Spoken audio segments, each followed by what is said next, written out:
Om. Now begins an introduction to the sun, or Surya, as its name in Sanskrit is. But you don't have to know that. But if you're reading an astrology book, you come across that word Surya, that is the name for the sun. Now, like I've said before, the planets, those are the real meat and potatoes, so to speak, of the whole zodiac and of understanding the whole occult system of astrology. So the sun is the foundational planet within that sense. And now remember, of course, astronomically, the sun is a star. And we are aware of that. Astrologers are aware that the moon is a moon and that the sun is a star. But we call them all planets because that's a lot easier.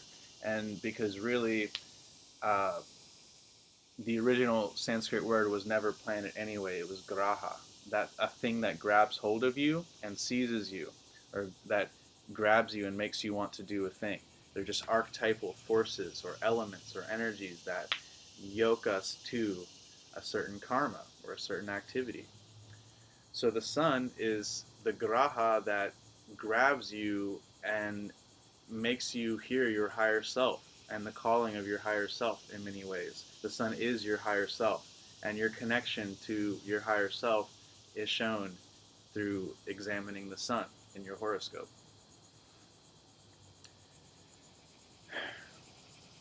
So the sun is a very important planet.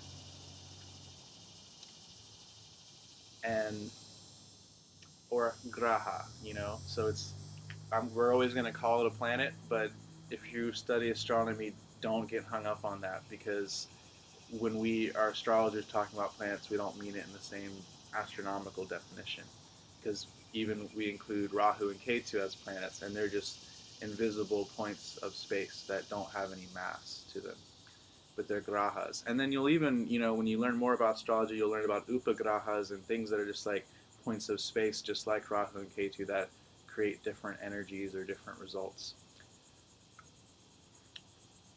But the foundation, the main grahas are the nav grahas, or the 9 grahas, the 9 planets. Nav means 9, like Navamsha is the 9th divisional chart. So sun is really the foundational planet, and it's like the natural karaka or producer or significator of yourself. So it's the natural sign that represents yourself. But it represents really more of your individuality. Sorry, the sun is pretty hot. Trying to stay out of it. The sun is a cruel planet, so while it does create the world, a little too much of it can burn you. And that's his nature as a krura, or cruel planet, or a malefic, as it is called in Western astrology. There are gentle planets and cruel planets. The gentle ones are called Samya, and the cruel ones are called Krura. And so, yeah, that's a good segue, really, to talk about the sun, because the sun is about running the kingdom, and it's this karaka of the self, Here, I'll just read some general notes of things that the sun rules so that you get a general feel for it. It's the karaka of kings. It's the producer of any kind of king-like figure, someone who has a kingdom, whatever it is. It's the producer of CEOs, therefore, executives, heads of state, presidents, prime ministers, whatever terms you want to call it. The number one person in charge is always going to be ruled by the sun. It rules all kinds of leaders. It rules alpha people, like alpha males or alpha females or alpha, whatever the alpha is. That's why the sun sign is the lion, because the lion is like, there isn't much more of a perfect symbol of being alpha, being the top. So yeah, it rules the lion, and it rules wild beasts of prey in general through its sign Leo. Leo is really the sign that rules wild beasts of prey, and the sun rules Leo. So people that are involved with that actually can sometimes have a strong solar influence in their chart. And really, like anyone who's number one at something, is going to be ruled by the sun on some level. Excuse me. And so, yeah. Oh, and then also like number one things like gold or gold medals and things of that sort are ruled by the sun. Gold's kind of like the most precious metal, so it's like the number one metal. Winning a gold medal, all these things. Sun in terms of tastes rules the pungent taste, which is very interesting because the pungent taste isn't actually a chemical reaction that requires saliva. It's just literal heatness trapped in a plant food or in a form.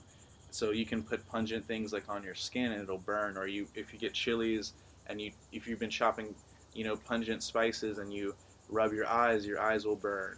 Or if you go to the bathroom, you'll touch anything or mucous membranes of any sort, it'll burn.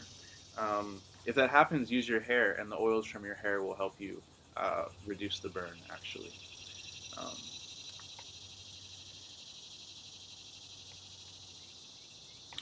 So why does the sun rule pungent taste? Because the sun is obviously the source of all heat, so it would rule the taste of heat in the body, which is pungency. In terms of grains, every planet rules a grain. The sun rules wheat, and wheat is the hottest grain, and it has the most solar energy trapped in it. And it's actually very hard to digest grain, which is that along with the refining of wheat and then the whole glyphosate Monsanto stuff is all why people are having all these gluten issues. And Ayurveda already knew about that long ago, not to always eat wheat, only exclusively for everything always, because wheat is hard to digest. The moon rules rice, which is the softest, easiest to digest grain, just so you know. So if you have trouble with digestion, you don't want to eat too much wheat just in general. But if you have strong digestion, you can eat it, and if you want to strengthen your solar influence, you can eat wheat. Here's a cool allegory or example of, not an allegory, it's an example. Here's a cool example of how much solar heat is in wheat, is that originally they stored wheat without putting those holes in the big silos where they would store wheat grain, and it would literally get heated up to such a point that combustion fires would happen and the thing would go up in flames. So that's why there are holes. Like if you've ever seen those old-fashioned wheat grain silos, like big towers, they have holes put all throughout them. So that's so that the heat can get out and can escape, or otherwise it'll go up in flames. So that's a combustion fire that can happen just from storing too much wheat too close together because of how solar it is. The sun also makes one pitta, and that's the fiery constitution, the hot-natured, bile-producing constitution that are very, they can get angry a little more quickly. They're just literally hotter. They're just running hotter. So they tend to do better eating cooling foods. The sun can have short or little hair. It's said to be of little hair, according to Parashara. And think about that. That's because the hair doesn't really matter. And it's actually this thing that, as my teacher Ernst said, we spend way too much time with, and people who have really weak suns, they typically aren't focused on important issues. They typically aren't focused on following their inspirations and creating a kingdom and all this stuff. And so they're more likely to focus on things that just really don't matter in the long term, like their hair. And people with a strong sun it's just stuff that gets in the way, so just cut it, get it out of the way. Of course, sun is the most masculine force. Men typically don't have long hair compared to women, so that's another connection there. And then, of course, I've mentioned this before, but studies have even shown that people who have excessive testosterone buildup tend to go bald quicker, and testosterone is like a masculine chemical, and so an excessive sun or a really strong sun can make you go bald and literally burn out your fire more quickly. But that's not necessarily a good thing. Like if you're a lady watching this, like the ideal man is ruled by Jupiter, who can have long hair, just so you know. So a guy that has long hair, don't think he has less testosterone. He might have a much better, he would be the more ideal man, let's just put it that way. because men who are going bald, unless they're like, in their late 50s, it's because they're burning out their fire. And in general, look at Asian cultures. They have long hair. Men will have long hair even into their 80s and such, because they live a different lifestyle, which doesn't burn out your fire. And holistic practices are really good for this sort of thing. So you got to be careful with overdoing it with your fire in general. But that's kind of a whole other, that's going into Ayurveda and stuff, so I'll leave that alone. But now, when you think about these qualities, the sun is about, running the kingdom. It's about like following your inspiration. It's also about like being responsible. You look at the sun up there creating the world, lighting up the kingdom. He's got a job to do. So he's consistent, he's responsible, he never takes a break. The sun never goes stationary and then goes retrograde. No, the sun does not ever go retrograde. The sun always goes one direction. It's also funny because men don't like to ask for directions. They don't like to stop and do that. And this is because we psychologically have more of these energies in our awareness of we have to be making and creating, and we have to be reaching out and protecting and doing all these cruel things. It's hard to be the leader. It's hard to be the responsible party that everyone depends on. So that's why the sun is a cruel figure. And in the same way, like, I will get sunburnt if I sit here and the left side of my body remains getting sun on it for a long time. But in just the right amount, it's healthy and it's very good for you. And that's sort of how it works with the sun. And with all the cruel planets, you want just the right amount.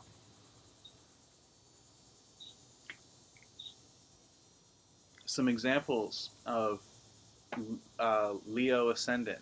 That's actually I haven't explained that yet, but so each planet rules 2 signs normally, but the sun rules only 1 sign, only the masculine sign of Leo, and likewise the moon only rules the feminine sign of Cancer. So they're very different because the sun is entirely masculine and has no femininity, and the moon is entirely feminine and has no masculinity. Every other planet has a balance of both. So we can learn from this that the sun and the moon represent those 2 sides of ourselves. So they're really one and the same thing. And the sun is the king and the moon is the queen, and it's like Shiva and Shakti, or, it's just like that yin and yang. That's what it is. And so the sun rules Leo, and so if you're ruled by Leo, or if your sun is in Leo, or if your Amakaraka is in Leo, or if you're Leo Swamsha, then you're going to be marked more by these qualities. You're going to have a kingdom to run. You're going to feel like you have to follow your inspiration in this path. And that's also why the sun's cool, because it fires you up with inspiration, and you're like, I have to do something. And so when you are set on doing something, no matter what, eventually you'll find obstacles and you'll have to face them and beat them. And so you will be cruel. The sun, in terms of weapons, rules a sword. Jupiter and Venus don't rule any weapons. The sun rules a sword because it's about being straightforward and confronting your issues head on. And if you do that, you can never build your kingdom without stepping on even some small creatures or upsetting someone. And so that's why the sun can be a cruel planet too. But you need that. You don't want a king or a leader who is too concerned with making everyone happy and being diplomatic that he ruins his own kingdom, or that he doesn't look out for his own kingdom and gets it taken advantage of. That's a bad sun in terms of a leader. So, some examples of Leos, these people have all had this quality somewhere in their life, like Ben had more of a kingdom that they've created or something. But you can do that in a lot of different ways. That's why I wanted to pick some fun ones. So, Donald Trump is an obvious example for Leo rising. George Bush Jr., though, is also Leo rising. George Bush Jr.'s chart is way worse than Trump's, too, just so you guys know. Aleister Crowley is a Leo rising. Aleister Crowley definitely created sort of his own kingdom. He had a lot of followers within the occult sense. I'm not a fan of him at all. I think he was just totally batshit crazy, to put it bluntly. But he did well. He followed it. He had a following, and he did follow his inspirations, it seems, and although they were pretty weird, and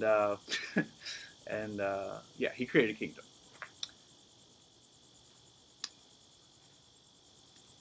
He was born in eclipse though, so he had a lot of dark stuff in him. So just so you're wondering, he wasn't an ideal solar figure. He had a lot of afflictions in his chart, so he's not really the best example of that.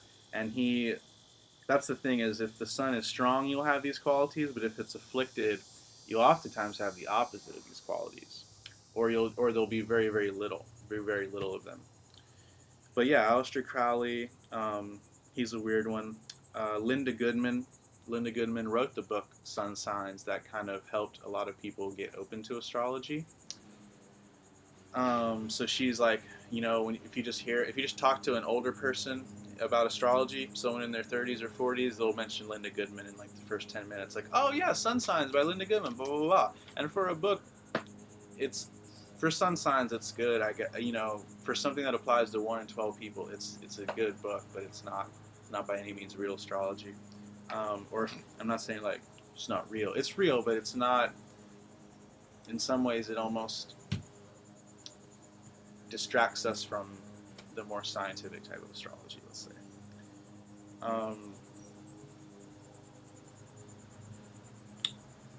Oh yeah, Paramhansa Yogananda. He has a pretty good chart. His son's actually afflicted and in the 6th house of service, and for someone of his stature, he did have a lot of service or negative karma to work out, which is what the 6th house has to do. And for him, like, coming to America and teaching us was a more tedious 6th house, toilsome service, because he wanted to just stay in the Himalayas and meditate and radiate and save the world or improve the world by just his vibrations. But Paramahansa Yogananda is a great example of a Leo who created a great kingdom, and many people have benefited from. Edgar Cayce is a Leo, and he is so different from the average Leo because he has like 5 planets in Pisces, like a soft sign, a very mute sign, so he's not like a loud roaring lion by any means, but in the same sense, he still did create a kingdom. I mean, we still have the ARE Foundation and all these. There are more books written about Edgar Cayce than there are about the entire Mormon religion in its entirety. So there are more books written about Edgar Cayce than that. And that's a well-known religion that, like everyone, a lot of people are Mormon. So Edgar Cayce didn't intend to create a kingdom, but he just followed his spiritual inspirations, and it came as a result. O.J. Simpson is a Leo. He definitely must have had some sort of wild fall from height. I've never looked at his chart during the whole trial situation, but he definitely was a star, was a king, was a leader, was on cereal boxes and all that sort of stuff. Notice that this lawnmower just kicked in while I talked about OJ and his fall from a height, because lawnmowers symbolize cutting, like cutting the grass. So it's not really a good omen. It's a thing for things falling, like cutting and falling, and he fell pretty hard. And he'll never rise back up, you know what I mean? Grass will grow back up, not him. Okay, Andy Warhol. Andy Warhol's not a typical Leo or masculine person, but he didn't really create this style of art, in my opinion, but he's given the credit at least for it, for pop art, and for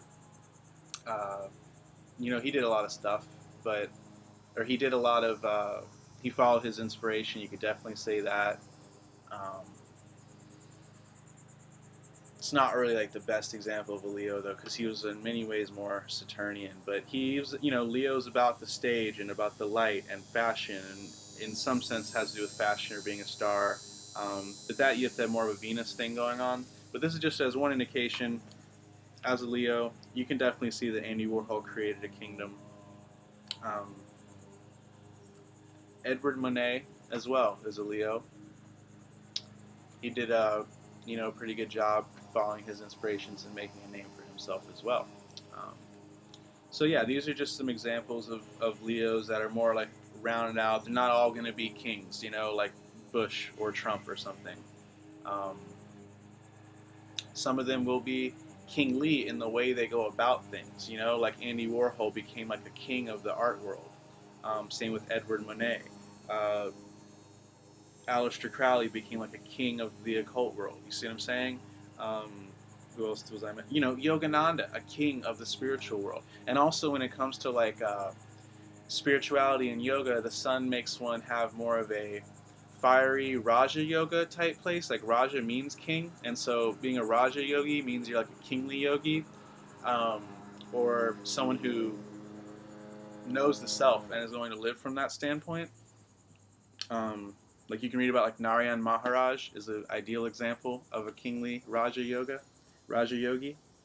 Um, but yeah, that would be also a thing. And then it can also get one into dhyana yoga, the yoga of self-inquiry, and because the sun is said to be intelligent, so it does give great intelligent qualities of intelligence, being able to think through solutions, find, and to just kind of like intuitively just know things, and to you have a lot more spark going on if you have a strong sun, we can say.